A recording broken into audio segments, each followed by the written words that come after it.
दोस्तों, जरा सोचिए, आज से लाखों साल पहले ये धरती कैसी रही होगी। कहीं खुले मैदानों में जंगली जानवरों का झुंड चल रहा है, तो कहीं गुफाओं में आग के आसपास बैठे इंसान अपने अगले शिकार की योजना बना रहे हैं। उस समय धरती पर कई प्रकार के इंसानी प्रजातियां थी। होमो इरेक्टस, निएंडरथल, होमो फ्लोरेसियंसिस और अन्य कई। लेकिन आज पूरी दुनिया में केवल एक ही प्रजाति बची है, होमो सेपियंस, यानी हम और आप। तो सवाल यह उठता है कि कैसे एक साधारण सा जानवर, जिसके पास न तो शेर जैसी ताकत थी, न हाथी जैसा शरीर और न ही बाज जैसी तेज दृष्टि, पूरे ग्रह पर हावी हो गया। इसी रहस्य को सुलझाने की कोशिश करती है ये किताब, sapiens, a brief history of human kind. इस किताब को लिखा है प्रसिद्ध इतिहासकार युवाल नोह हरारी ने।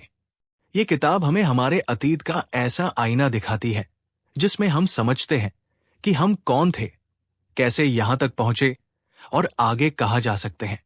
ये किताब हमें 4 बड़ी क्रांतियों के बारे में बताती है। कॉग्निटिव रेवोल्यूशन, जब इंसान ने कल्पना करना सीखा। एग्रीकल्चरल रेवोल्यूशन, जब हमने खेती करना शुरू किया। यूनिफिकेशन ऑफ ह्यूमन काइंड, जब धर्म, पैसे और साम्राज्यों ने हमें एक किया। साइंटिफिक रेवोल्यूशन, जब विज्ञान और तकनीक ने दुनिया को बदल डाला। दोस्तों, इस किताब की खूबसूरती यही है कि ये केवल इतिहास नहीं बताती, बल्कि हमें ये सोचने पर मजबूर करती है कि आज हम जिस समाज में जी रहे हैं, वो किस नींव पर खड़ा है और उसका भविष्य क्या होगा। तो चलिए, बिना देर किए इस अद्भुत यात्रा की शुरुआत करते हैं। मानव जाति की कहानी, भाग 1, कॉग्निटिव रेवोल्यूशन, मानसिक क्रांति। अध्याय 1, एक महत्वहीन जानवर। दोस्तों, अगर हम आज की दुनिया देखें तो इंसान धरती का सबसे शक्तिशाली जीव है। हमने शहर बसाए, तकनीक बनाई, आकाश को छू लिया और समुद्र की गहराई नाप ली। लेकिन सवाल यह है, क्या इंसान हमेशा से इतना शक्तिशाली था? जवाब है नहीं। लाखों साल पहले की धरती, लगभग 20 लाख साल पहले धरती पर कई तरह के मान प्रजातियां मौजूद थी। जैसे होमो इरेक्टस, सीधे खड़े होकर चलने वाला। होमो निएंडरथल, यूरोप और एशिया में रहने वाला मजबूत और समझदार। होमो फ्लोरेसियंसिस, इंडोनेशिया में पाया जाने वाला छोटा कद वाला। और अंत में होमो सेपियंस, यानी हम। उस समय धरती पर इंसान जानवरों के बीच एक मामूली प्रजाति था। हम न तो सबसे तेज थे, न सबसे मजबूत। अगर शेर हमला कर दे तो इंसान के पास भागने या बचने के लिए बहुत कम मौके थे। खाद्य श्रृंखला का निचला पायदान। दोस्तों, आज हम खाद्य श्रृंखला, फूड चेन के सबसे ऊपर है, लेकिन तब इंसान इसका मध्य या निचला हिस्सा था। बड़े जानवर हमें आसानी से शिकार बना लेते थे। हम छोटे समूहों में रहते और जंगली फल, जड़ें और कीड़े खाते थे। कभी कभी हम मरे हुए जानवरों के हड्डियों को तोड़कर अंदर का मज्जा, बोन मैरो, खाते थे, जो शिकारी जानवरों के खाने के बाद बचा रहता था। यानी उस समय इंसान को कोई खास अहमियत नहीं थी। हम एक महत्वहीन जानवर थे। असली ताकत कहां से आई? तो फिर सवाल है, अगर इंसान इतना कमजोर था तो वो धीरे धीरे धरती पर सबसे प्रभावशाली जीव कैसे बना? इसका जवाब है मस्तिष्क, ब्रेन। इंसान का मस्तिष्क बाकी जीवों से बड़ा था। इसने हमें सिखाया कि कैसे पत्थर के औजार बनाए जाए, आग का इस्तेमाल किया जाए और समूह में मिलकर काम किया जाए। लेकिन असली क्रांति तब हुई जब इंसान ने भाषा और कल्पना का इस्तेमाल करना सीखा। सीख। इस अध्याय से हमें ये सीख मिलती है कि इंसान की असली ताकत उसकी शारीरिक शक्ति में नहीं, बल्कि दिमाग और कल्पना की क्षमता में है। चाहे हम कितने भी छोटे क्यों न हों, अगर हम सीखना और सहयोग करना जानते हैं तो हम किसी भी बड़ी चुनौती को पार कर सकते हैं। श्रोताओं के लिए सोचने योग्य प्रश्न, क्या आज भी हम अपनी असली ताकत, दिमाग और कल्पना का सही उपयोग कर रहे हैं? क्या हम अपनी तकनीक का इस्तेमाल अपने भले के लिए कर रहे हैं, या धरती को और कमजोर बना रहे हैं? दोस्तों, ये था पहला अध्याय, एक महत्वहीन जानवर। अब अगले अध्याय में हम जानेंगे ज्ञान का वृक्ष, जिसमें इंसान की भाषा, कल्पना और कहानियों की ताकत का रहस्य छुपा है। अध्याय 2, ज्ञान का वृक्ष। दोस्तों, अगर पूछा जाए कि इंसान ने बाकी जानवरों को कैसे पीछे छोड़ा, तो जवाब है ज्ञान और भाषा की ताकत। यही वो ज्ञान का वृक्ष है जिससे इंसान ने अपनी असली शक्ति पाई। भाषा का जन्म। अन्य जानवर भी आवाज निकालते हैं।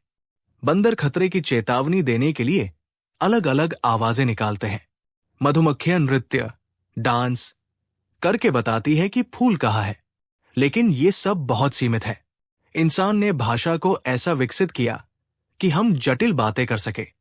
भाषा ने हमें शिकार, खतरे और भोजन की जानकारी साझा करने का साधन दिया। गपशप की शक्ति, दी गॉसिप थ्योरी। हैरारी कहते हैं कि इंसान की भाषा का असली मकसद सिर्फ जानकारी देना नहीं था, बल्कि सामाजिक संबंध, रिलेशनशिप्स बनाना था। यानी इंसान गपशप करने लगा। गपशप सुनने में मामूली लग सकती है, लेकिन सोचिए, कौन भरोसेमंद है, कौन धोखेबाज है, किससे व्यापार करना सही होगा, किससे खतरा है, इन सब की जानकारी ने समूह को मजबूत बनाया। कल्पना और कहानियों की ताकत। भाषा की सबसे बड़ी खोज थी कल्पना, इमेजिनेशन।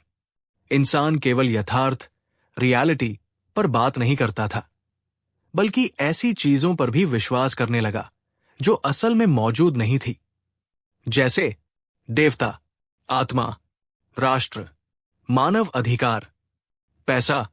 यही वो कल्पना की शक्ति थी जिसने हजारों अजनबियों को एक साथ जोड़ दिया। क्योंकि अगर सब एक ही कहानी पर विश्वास करें, तो वे मिलकर काम कर सकते हैं। ज्ञान का वृक्ष का रूपक। ये अध्याय ज्ञान का वृक्ष इसलिए कहलाता है क्योंकि जैसे आदम और हव्वा ने बाइबल में ज्ञान का फल खाकर अच्छाई बुराई को समझा, वैसे ही इंसान ने भाषा और कल्पना का फल खाकर दुनिया को बदलने की ताकत पाई। लेकिन ज्ञान दोधारी तलवार है। ये हमें आगे बढ़ाता है, लेकिन कभी कभी हमें भ्रम, झगड़े और युद्ध की ओर भी ले जाता है। सीख। इंसान का असली जादू उसकी कहानियां गढ़ने और उन पर विश्वास करने की क्षमता है। साझा विश्वास, शेयर्ड बिलीफ ही बड़े समाजों और सभ्यताओं की नींव है। बिना कल्पना के हम कभी भी छोटे समूहों से आगे नहीं बढ़ सकते थे। श्रोताओं के लिए सोचने योग्य प्रश्न। क्या आज हमारी जिंदगी भी उन्हीं कहानियों पर टिकी नहीं है, जैसे पैसा, धर्म या देश? अगर ये कहानियां सिर्फ हमारी कल्पना है, तो क्या हम इन्हें बदल सकते हैं? दोस्तों, ये था अध्याय 2, ज्ञान का वृक्ष। अब अगले अध्याय में हम जानेंगे कल्पना की शक्ति, दी पावर ऑफ इमेजिनेशन, जहां इंसान ने हजारों अजनबियों को एक ही विश्वास के धागे में बांध दिया। अध्याय 3, कल्पना की शक्ति। दोस्तों, अगर इंसान को एक लाइन में परिभाषित करना हो, तो हम कह सकते हैं, इंसान वो जीव है जो कहानियों पर विश्वास करता है और उन्हीं के आधार पर सामूहिक रूप से कार्य करता है। यही है कल्पना की शक्ति, द पावर ऑफ इमेजिनेशन। छोटे समूह से बड़े समाज तक। प्रकृति के नियम कहते हैं कि बंदर, भेड़िए या हाथी जैसे जीव छोटे छोटे झुंड में ही रह सकते हैं। जैसे ही संख्या 150 से अधिक हो जाती है, तो उनका सामाजिक ताना बाना टूटने लगता है, क्योंकि हर कोई हर किसी को पहचान नहीं पाता। लेकिन इंसान इस सीमा को पार कर गया। कैसे? कहानियों और साझा विश्वासों, शेयर्ड बिलीफ्स की वजह से। काल्पनिक व्यवस्था, इमेजिन्ड ऑर्डर। इंसान ने ऐसी व्यवस्थाएं बनाई जो केवल उसकी कल्पना में मौजूद थी, लेकिन सबने उन्हें सच मान लिया। उदाहरण: धर्म, ईश्वर, आत्मा, स्वर्ग नरक। पैसा एक कागज का टुकड़ा, लेकिन सब मानते हैं कि इसकी कीमत है। राष्ट्र, भारत, अमेरिका, फ्रांस नक्शे पर बनी सीमाएं। मानव अधिकार, ये कोई प्राकृतिक शक्ति नहीं, बल्कि इंसानी समझौता है। ये सब केवल हमारी कल्पना की उपज है, लेकिन चूंकि सब इन पर भरोसा करते हैं, इसलिए ये वास्तविक प्रभाव डालते हैं। सहयोग की ताकत, कल्पना और साझा विश्वास ने इंसान को वो शक्ति दी जो किसी और प्रजाति के पास नहीं थी। लाखों अजनबी एक धर्म के नाम पर एकत्र हो सकते हैं। करोड़ों लोग एक ही मुद्रा, करेंसी, का उपयोग कर सकते हैं। पूरी सभ्यता एक ही झंडे के नीचे काम कर सकती है। यही कारण है कि होमो सैपियंस ने अन्य मानव प्रजातियों को पीछे छोड़ दिया और पूरी दुनिया पर राज करना शुरू किया। उदाहरण, अगर हम अब भाग 1 कॉग्निटिव रेवोल्यूशन पूरा हो गया। अगले हिस्से में हम प्रवेश करेंगे भाग 2 एग्रीकल्चरल रेवोल्यूशन, कृषि क्रांति, जहां हम देखेंगे कि कैसे इंसान ने शिकार से खेती की ओर कदम बढ़ाया और कैसे ये बदलाव हमारे जीवन की दिशा बदलने वाला साबित हुआ। भाग 2 एग्रीकल्चरल रेवोल्यूशन, कृषि क्रांति, अध्याय 5 इतिहास का सबसे बड़ा धोखा। दोस्तों, अगर मैं आपसे पूछूं कि इंसान की सबसे बड़ी उपलब्धि क्या है, तो आप शायद कहेंगे खेती, एग्रीकल्चर। लेकिन हरारी कहते हैं कि असल में ये इतिहास का सबसे बड़ा धोखा था। शिकार से खेती तक। लगभग 12,000 साल पहले इंसान शिकार और फलों पर निर्भर जीवन से निकलकर खेती करने लगा। पहले इंसान खानाबदोश था, वो जगह जगह घूमता था। खेती ने उसे स्थायी बना दिया। उसने गांव और बस्तियां बसाई। धीरे धीरे छोटे छोटे गांव बड़े राज्यों में बदल गए। पहली नजर में ये बदलाव इंसान की तरक्की लगता है, असली सच। लेकिन असलियत इससे अलग थी। पहले इंसान दिन में कुछ घंटे काम करके भोजन जुटा लेता था। खेती करने के बाद उसे सुबह से शाम तक खेत में पसीना बहाना पड़ा। उसका भोजन सीमित हो गया। अब वो अधिकतर अनाज पर निर्भर हो गया, यानी जिंदगी आसान होने के बजाय और कठिन हो गई। जनसंख्या का जाल। खेती ने बहुत अधिक भोजन उपलब्ध कराया। अधिक भोजन, अधिक जनसंख्या। लेकिन जैसे जैसे लोग बढ़े, उन्हें और ज्यादा खेती करनी पड़ी, और फिर वही भोजन मुश्किल से सबको पूरा पड़ने लगा। इसे कहते हैं पॉपुलेशन ट्रैप, यानी इंसान खुद उस जाल में फंस गया जिसे उसने खुद बनाया था। समाज में बदलाव। खेती ने इंसान के समाज को पूरी तरह बदल दिया। अब इंसान स्थायी गांवों में बसने लगा। संपत्ति और जमीन का महत्व बढ़ा। अमीर गरीब का फर्क पैदा हुआ। महिलाएं और बच्चे ज्यादा काम और दबाव में आ गए। यानी खेती ने सभ्यता तो दी, लेकिन साथ ही असमानता और शोषण भी लाया। हमने अनाज को पालतू नहीं बनाया, अनाज ने हमें पालतू बना लिया। हरारी कहते हैं कि असल में इंसान ने गेहूं, चावल और जौ को पालतू नहीं बनाया, बल्कि इन अनाजों ने इंसान को अपने हिसाब से ढाल लिया। इंसान उनकी रक्षा करता, खेतों को पानी देता, जंगल काटकर उनकी जमीन तैयार करता। यानी असली विजेता अनाज था और इंसान उसका नौकर बन गया। सीख। हर बदलाव पहली नजर। अध्याय 7 स्मृति का बोझ। दोस्तों, जब इंसान छोटे छोटे समूहों में रहता था तो उसे नियम, कर और हिसाब किताब की जरूरत नहीं थी। लेकिन जैसे ही गांव बड़े हुए और साम्राज्य खड़े हुए, हजारों लाखों लोगों को संभालना एक चुनौती बन गया। यहीं से इंसान ने खोज की लेखन, राइटिंग, याददाश्त की सीमा। मानव मस्तिष्क बहुत अद्भुत है, लेकिन इसकी सीमाएं हैं। एक इंसान सीमित चेहरों, नामों और घटनाओं को ही याद रख सकता है।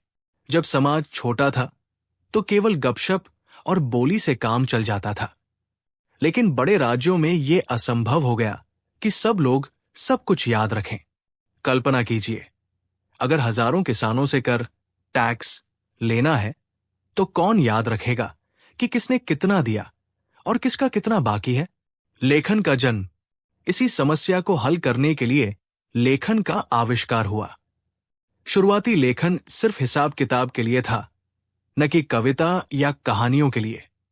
सबसे पहले मेसोपोटामिया, इराक क्षेत्र में कीलाक्षर, क्यूनिफॉर्म लिपि विकसित हुई।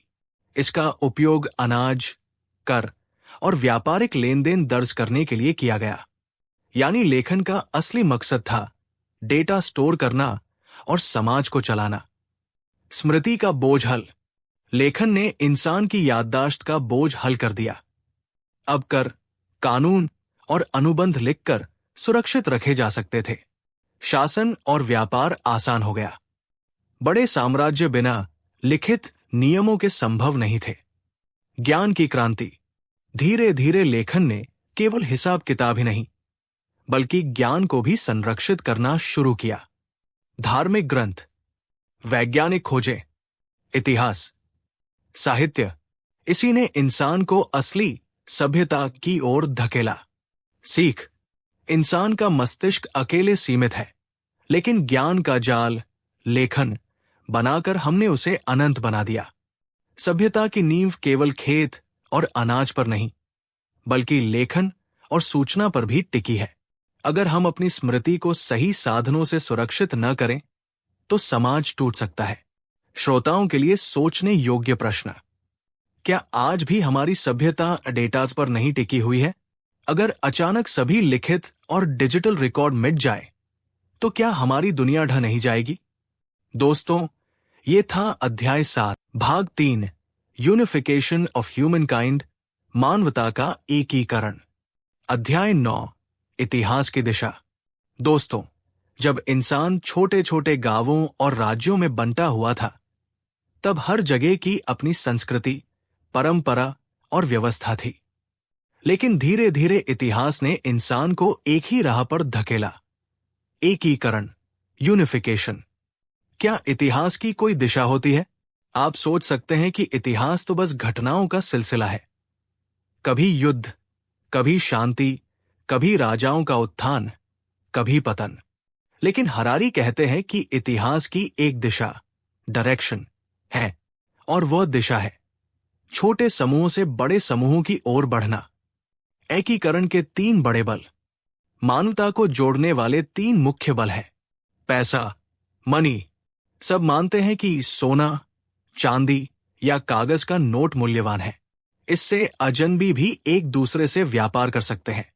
पैसा सबसे सार्वभौमिक भाषा बन गया।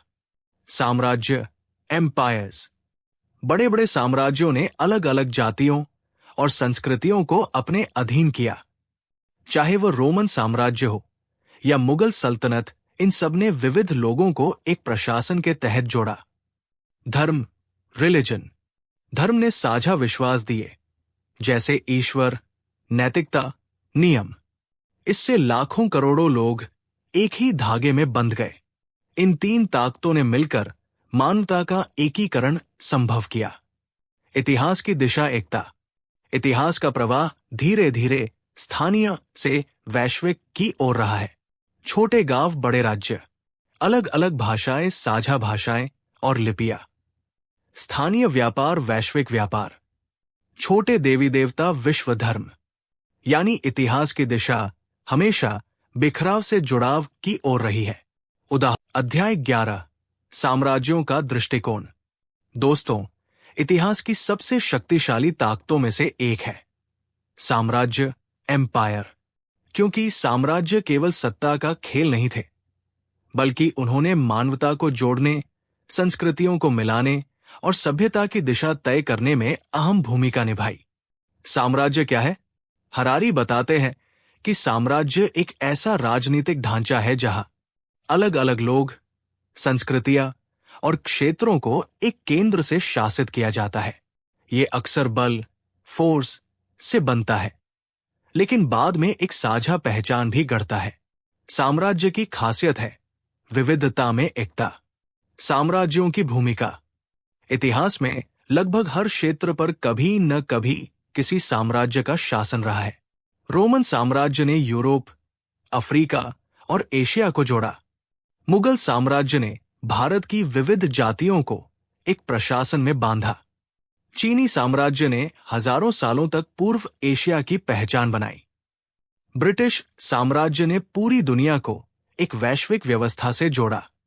यानी साम्राज्य सिर्फ शासक नहीं थे, बल्कि मानव एकीकरण के सेतु थे। साम्राज्य का उजला और अंधेरा पक्ष। उजला पक्ष व्यापार, कला और विज्ञान का आदान प्रदान, अलग अलग संस्कृतियों का मिलना और नई खोजों का जन्म, सड़कों, पुलों और प्रशासनिक ढांचों का निर्माण। अंधेरा पक्ष युद्ध और हिंसा, गुलामी, शोषण और असमानता, स्थानीय परंपराओं और भाषाओं का दमन। यानी साम्राज्य हमेशा निर्माण और विनाश दोनों लाते थे। साम्राज्य और वैश्विक एकता, भले ही साम्राज्य बलपूर्वक बने हों, लेकिन उन्होंने मानवता को एक साझा दिशा दी। अलग अलग भाषाओं, धर्मों और संस्कृतियों को जोड़कर उन्होंने वैश्विक समाज का आधार तैयार किया। आज का वैश्वीकरण, ग्लोबलाइजेशन उसी विरासत का परिणाम है। सीख, साम्राज्य केवल अत्याचार की कहानी नहीं, बल्कि मानव सभ्यता की प्रगति का हिस्सा भी है। एकीकरण कभी आसान नहीं होता, ये अक्सर संघर्ष और बलिदान से आता है। हमें अतीत के साम्राज्यों से ये सीखना चाहिए कि कैसे विविधता में एकता बनाई जा सकती है, लेकिन शोषण के बिना। श्रोताओं के लिए सोचने योग्य प्रश्न, क्या आज की सुपर पावर जैसे अमेरिका या चीन भी आधुनिक साम्राज्य नहीं? क्या भविष्य का वैश्विक समाज शांति से बनेगा, या फिर अध्याय 13 सफलता का रहस्य? दोस्तों, हम सबके मन में एक सवाल जरूर आता है, आखिरकार मानव जाति इतनी सफल कैसे हुई? हरारी कहते हैं कि इसका रहस्य है साझा विश्वास और सहयोग। मानव सभ्यता की सबसे बड़ी ताकत यही है कि हम ऐसे काम कर सकते हैं जो अकेले इंसान के लिए असंभव है। सफलता का असली रहस्य, कल्पना और कहानियां। इंसान ने ऐसी कहानियां बनाई जिन पर सब विश्वास करते हैं। पैसा, धर्म, राष्ट्र, कानून, ये सब कल्पना पर आधारित है, लेकिन चूंकि सब इन्हें मानते हैं, ये असली ताकत बन जाते हैं। लचीला सहयोग, फ्लेक्सिबल कोऑपरेशन। जानवर भी सहयोग करते हैं, जैसे चींटियां या मधुमक्खियां, लेकिन उनका सहयोग तयशुदा और कठोर होता है। इंसान का सहयोग लचीला है। हम परिस्थिति के अनुसार नए नियम और व्यवस्थाएं बना सकते हैं। विश्वास और नेटवर्क, हम अजनबियों पर भी भरोसा कर सकते हैं। अगर आप किसी को नहीं जानते, तब भी आप उसके साथ व्यापार कर सकते हैं, क्योंकि आप दोनों पैसे और कानून पर विश्वास करते हैं। सफलता के परिणाम, इंसान ने छोटे समूह से निकलकर विशाल समाज बनाए। सभ्यताओं, साम्राज्यों और वैश्विक व्यापार का जन्म हुआ। ज्ञान और तकनीक का तेज विकास हुआ। यानी हमारी सफलता केवल ताकत से नहीं, बल्कि विश्वास और कल्पना से आई। सफलता की कीमत, लेकिन सफलता हमेशा बिना कीमत नहीं आती। हमारी सभ्यता ने कई अन्य प्रजातियों को मिटा दिया। असमानता, युद्ध और शोषण बढ़ा। इंसान खुद अपनी बनाई व्यवस्थाओं का गुलाम बन गया, जैसे पैसा और तकनीक। हरारी का नजरिया, हरारी कहते हैं, मानव सफलता का रहस्य यह है कि हम काल्पनिक कहानियों पर सामूहिक विश्वास कर सकते हैं, और यही विश्वास हमें असीमित सहयोग और विकास की ओर ले गया।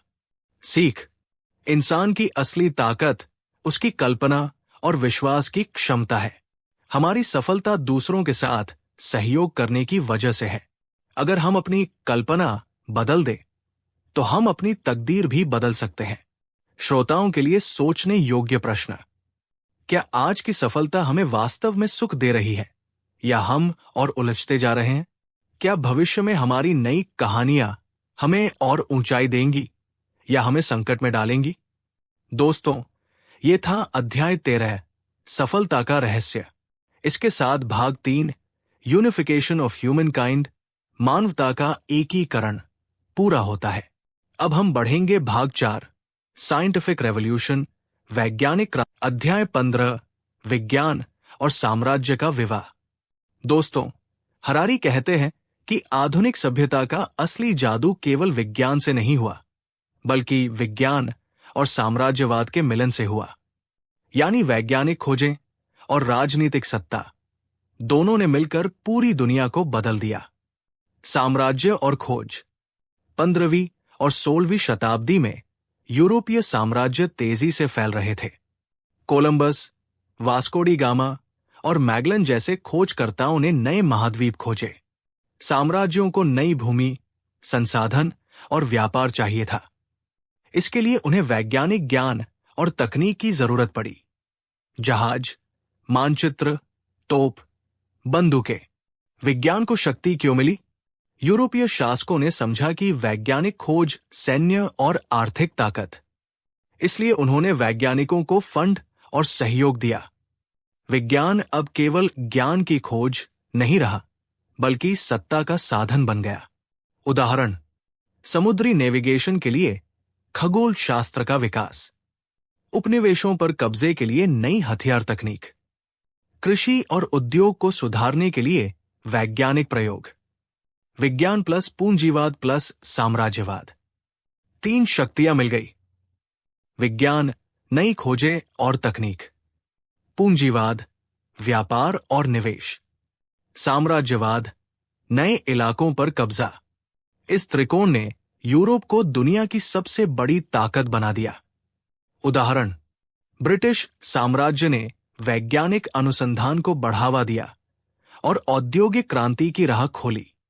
स्पेन और पुर्तगाल ने समुद्री खोजों और हथियारों की मदद से नए महाद्वीपों पर कब्जा किया। फ्रांस और हॉलैंड ने वैज्ञानिक खोजों को व्यापार और उपनिवेशवाद से जोड़ा। परिणाम, यूरोप ने पूरी दुनिया पर राज किया। विज्ञान ने तेजी से विकास किया क्योंकि उसे सत्ता। अध्याय 17, औद्योगिक क्रांति।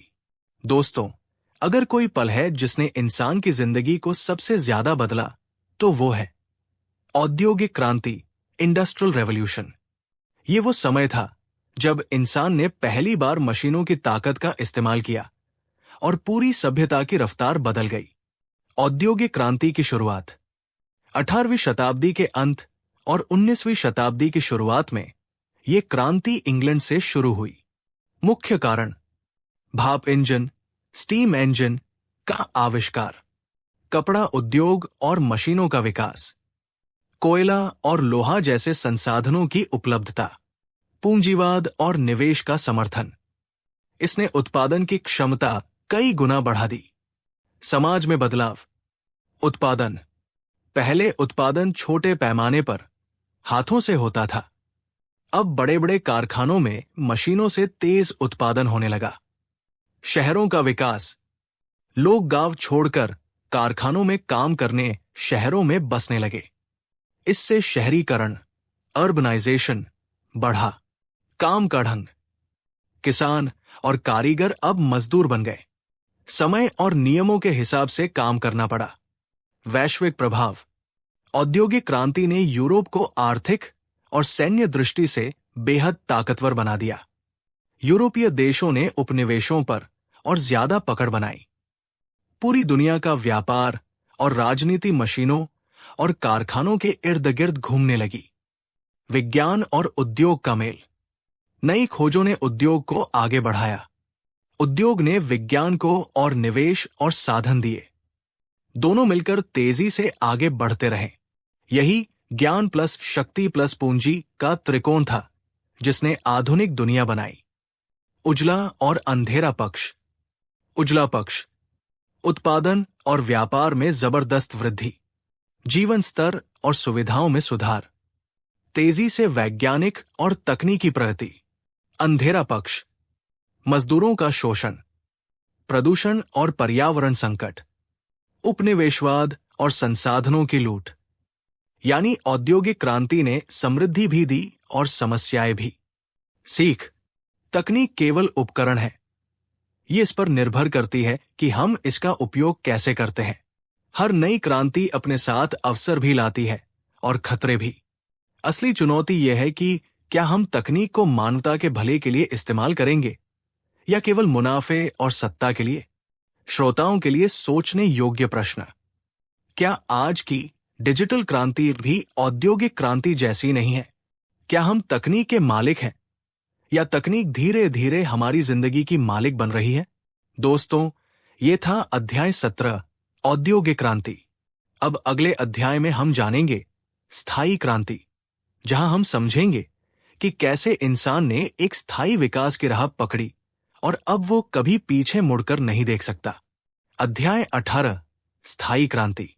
दोस्तों, जब औद्योगिक क्रांति आई, तब इंसानों को पहली बार एहसास हुआ कि वे अपनी जिंदगी को पूरी तरह बदल सकते हैं। लेकिन हरारी कहते हैं, असली मोड़ तब आया जब ये बदलाव कभी न रुकने वाली स्थायी क्रांति, परमानेंट रेवोल्यूशन, में बदल गया। अब इंसान हमेशा और ज्यादा चाहता है, और यही हमारी सभ्यता की असली पहचान बन गई है। पहले समाज कैसे थे? प्राचीन समाज हमेशा स्थिरता, स्टेबिलिटी चाहते थे। उनका उद्देश्य था वही खेती करना, वही रीति रिवाज निभाना, वही जीवन दोहराना। बदलाव उन्हें खतरनाक लगता था।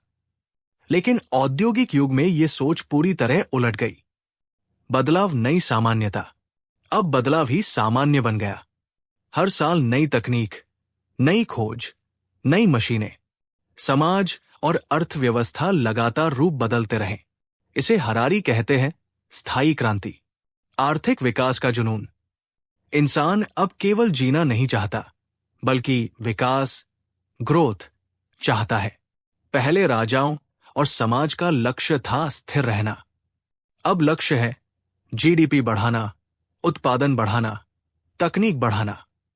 विकास की इस दौड़ ने दुनिया को नई ऊंचाइयों पर पहुंचाया, लेकिन साथ ही नए संकट भी लाए। जीवन पर असर। परिवार। पहले परिवार स्थिर और एक जैसा रहता था। अब परिवार और रिश्ते लगातार बदल रहे हैं। समाज। पहले समाज की संरचना पीढ़ियों तक वही रहती थी। अब हर पीढ़ी पिछले से बिल्कुल अलग जीवन जी रही है। व्यक्ति।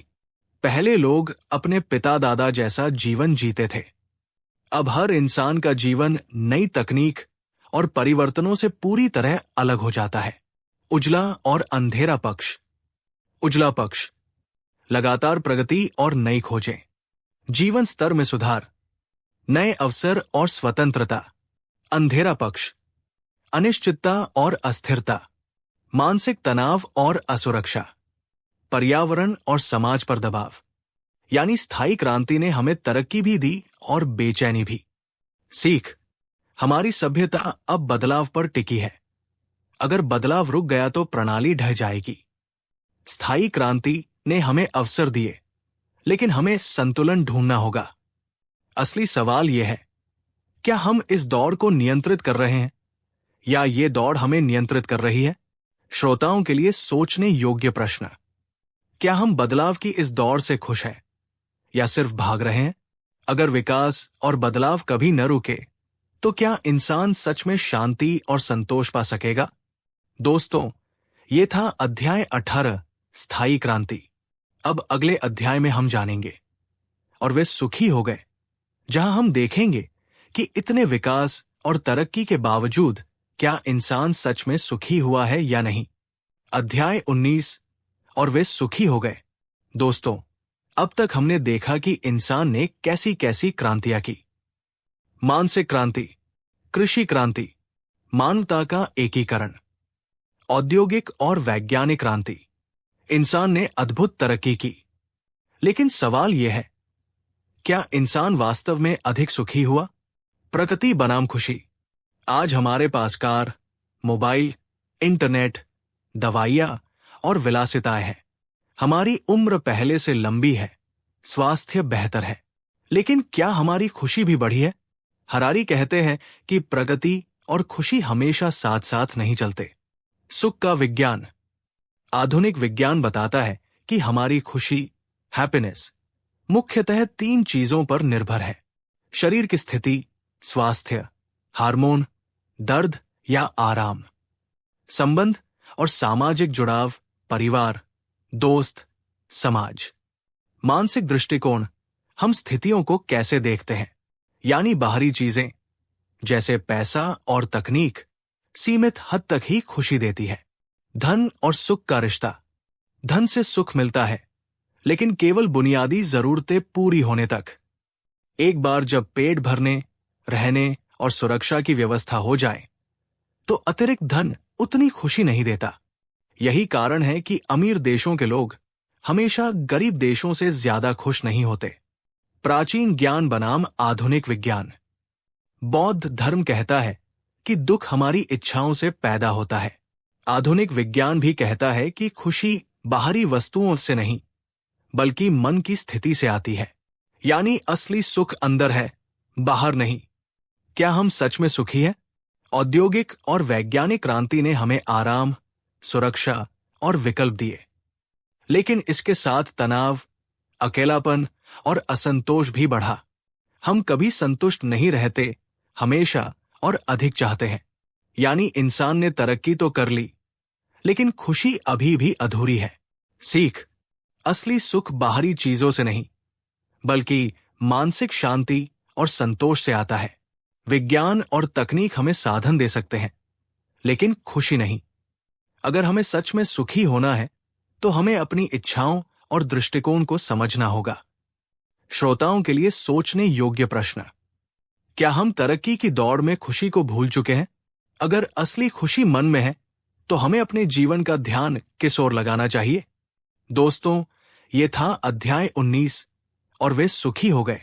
अब हम पहुंच गए हैं इस किताब के अंतिम अध्याय पर, होमो सैपियंस का अंत, जहां हरारी हमें भविष्य की ओर झांकने पर मजबूर करते हैं।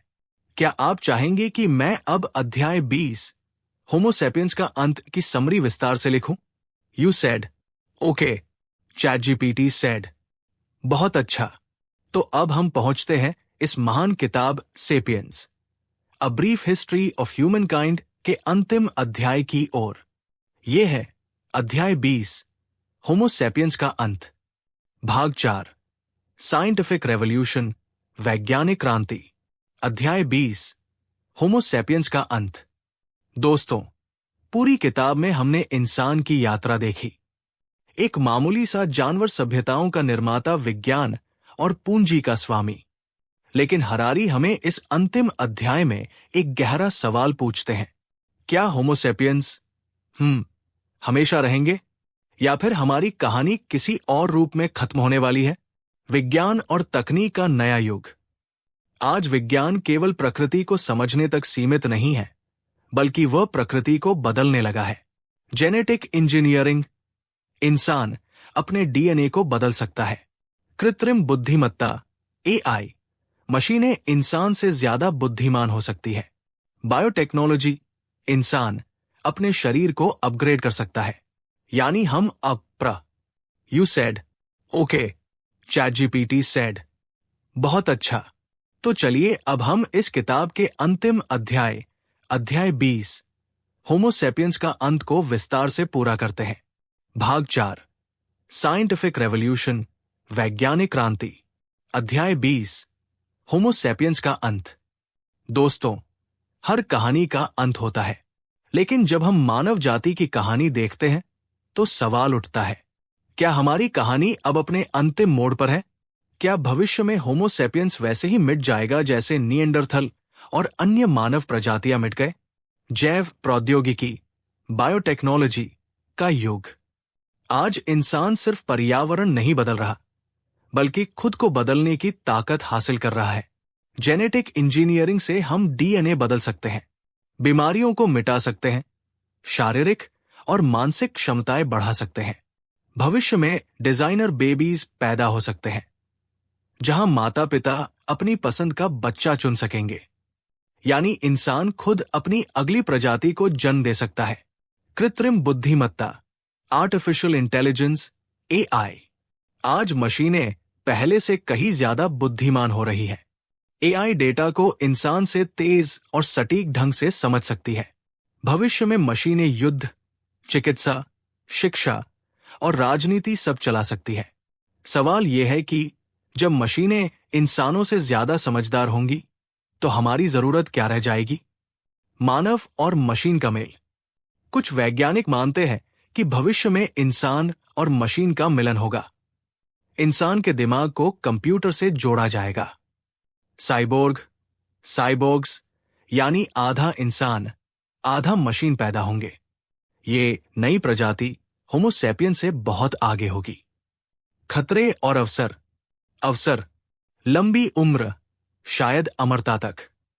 अद्भुत शारीरिक और मानसिक क्षमताएं, नई दुनिया, नई सभ्यताएं। खतरे, इंसान अपनी पहचान खो देगा। नई प्रजाति और पुरानी प्रजाति, हम के बीच संघर्ष होगा। होमो सैपियंस पूरी तरह मिट सकता है। असली सवाल, हरारी पूछते हैं, हम क्या बनना चाहते हैं? क्या हम खुश रहेंगे अगर हम भगवान जैसी शक्ति पालें, या फिर ये ताकत हमें हमारी ही बर्बादी की ओर ले जाएगी?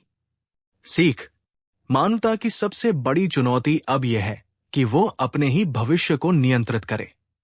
विज्ञान ने हमें शक्ति दी है, लेकिन ये शक्ति वरदान भी हो सकती है और अभिशाप भी।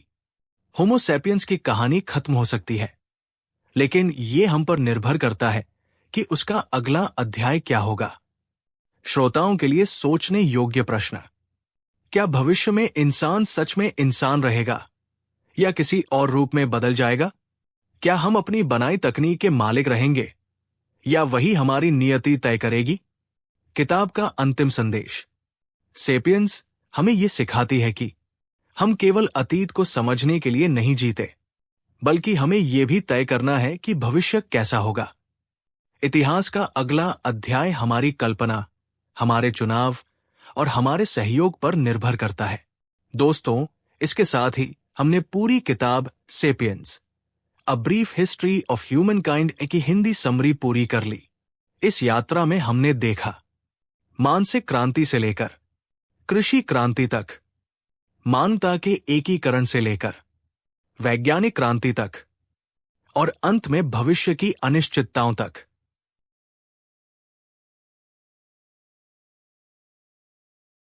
तो दोस्तों, ये थी sapiens, a brief history of human kind की हमारी विस्तृत यात्रा का एक हिस्सा। हमने देखा कि कैसे एक मामूली सा जीव, जिसे कोई खास महत्व नहीं देता था, आज पूरी पृथ्वी का मालिक बन गया। ये सब संभव हुआ हमारी कल्पना, सहयोग और सामूहिक विश्वास की ताकत से।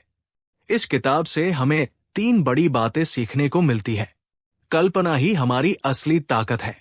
हम केवल वही नहीं देखते जो सामने है, बल्कि जो नहीं है उसे भी सोच सकते हैं। यही हमें बाकी जीवों से अलग बनाता है। सहयोग से बड़ी चुनौती जीती जा सकती है। अकेला इंसान कमजोर है, लेकिन समूह में मिलकर हमने सभ्यता बनाई। हर विश्वास, हर व्यवस्था और हर नियम असल में इंसानी दिमाग की रचना है। पैसा, धर्म, राष्ट्र, सब हमारी कहानियां हैं, और इन्हीं कहानियों ने हमें जोड़ा है। अंत में ये किताब हमें यह भी चेतावनी देती है कि अगर हम अपने ज्ञान और तकनीक का गलत उपयोग करेंगे, तो भविष्य में शायद होमो सैपियंस का अस्तित्व ही खतरे में पड़ जाए। दोस्तों, इतिहास सिर्फ अतीत की कहानी नहीं है, ये हमारे भविष्य का नक्शा भी है, और यही सेपियंस हमें सिखाती है।